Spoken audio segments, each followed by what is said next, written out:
There's got to be more than going back and forth, doing right to doing wrong. We were taught that's who we are. Well, get in line right behind me, you along with everybody who's thinking there's worth in what we do. Our stewardship theme is imagining greater, sharing our gifts, and impacting the world.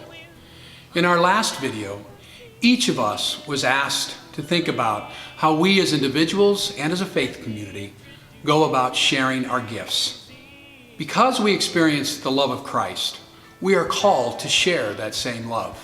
When we share that love through our gifts and through service, we not only impact the world, but we too are impacted by that service. I'd like you to listen now to a couple of our members as they share their stories of how they go about sharing their gifts to impact the world, and in doing so, how they too are impacted.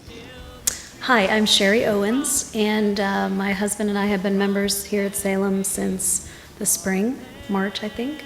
I've been active in the community for a number of years. A passion of mine recently not recently, maybe the last 4 years, has become children in food insecure homes. And I'm on the board of Community for Kids, which provides a weekend food pack to kids in need in the Blue Valley School District. We currently serve about 200 kids, and we're in 15 schools. And the most interesting reaction I get from people when I talk about that is, really, in Johnson County, there's kids that don't have food on the table? Yes, they're everywhere, and the statistics are staggering. So I would say that one of my passions is definitely children. To kind of repeat what Jody said in a previous video, part of it is that I know that I've been given so much. Very fortunate with my household that we don't have any needs, probably more wants than we should. And so a lot of it I do to give back because I feel so fortunate. I also think too that I feel a strong need to do that because I feel we're called to help each other, help our neighbors, and it's interesting when you think about who your neighbors are. They could be anyone from someone who appears to be struggling in the grocery store to someone who's obviously lost a family member or has illness or those kinds of things. So there's a wide gamut of people that I think we need to help, and for me, I think being intentional has become kind of my focus the last couple of years so that I don't miss those opportunities to share my story or to help someone that may need me. I think there's so much desire and friendliness and love here that it just blew me away the first couple times that I attended. And it's almost like the services and the people greeting you and welcoming you kind of draw that out of you, and you want to get involved and you want to help. Words in the service mean a lot to me. There's always something being said about remembering the poor, helping those that are less fortunate than ourselves. And I think that speaks hugely about the community itself and what the goals are here. And that's really exciting to me, and I want to be a part of that. I'm Inga Behringer. I've been a member for approximately 10 years and decided to find a way to get to know people, which was serving on the altar guild, which then, after meeting several people, evolved in finding other avenues in my desire to help others. First, I was involved with the Children's Memorial Hospital, and by serving others, you receive more than you give.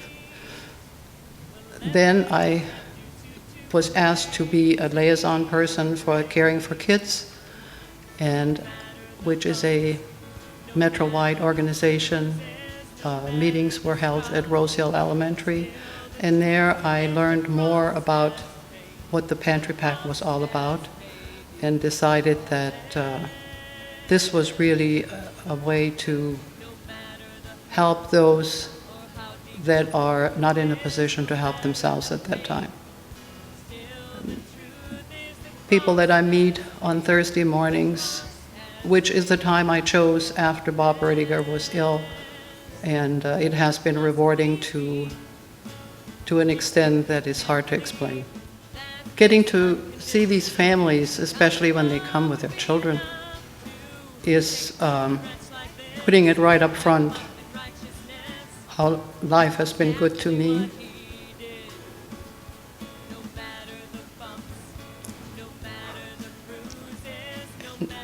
And how this country has been good to me. I consider Salem my family, and what better way to serve than with and through your family. So I chose this avenue to focus on serving the brothers and sisters that are less fortunate than I am or we are as a family, and try to get them over the hard parts of their lives. We are doing great things here at Salem and in the community around us. And I know there are many of you in this community who continue to share their passions and impact the world around you. In spite of the struggles we may face, God continues to call us to overcome and to share our gifts so that we might continue to impact the world. Your leadership here at Salem has been working hard to develop long-range plans that will help us continue in our mission. But your support and your participation are critical. As we prepare for Commitment Sunday, we are asking each of you to intentionally and prayerfully consider how you and your family can support Salem's mission through the sharing of your financial resources and the sharing of your gifts and your service, so that as a faith community, Salem can continue to impact the world around us and do great ministry. Shalom.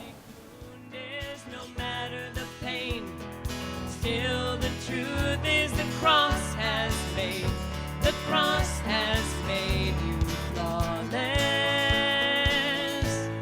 Could it possibly be we simply can't believe that this unconditional kind of love would be enough to take a filthy wretch like this, wrap him up in righteousness?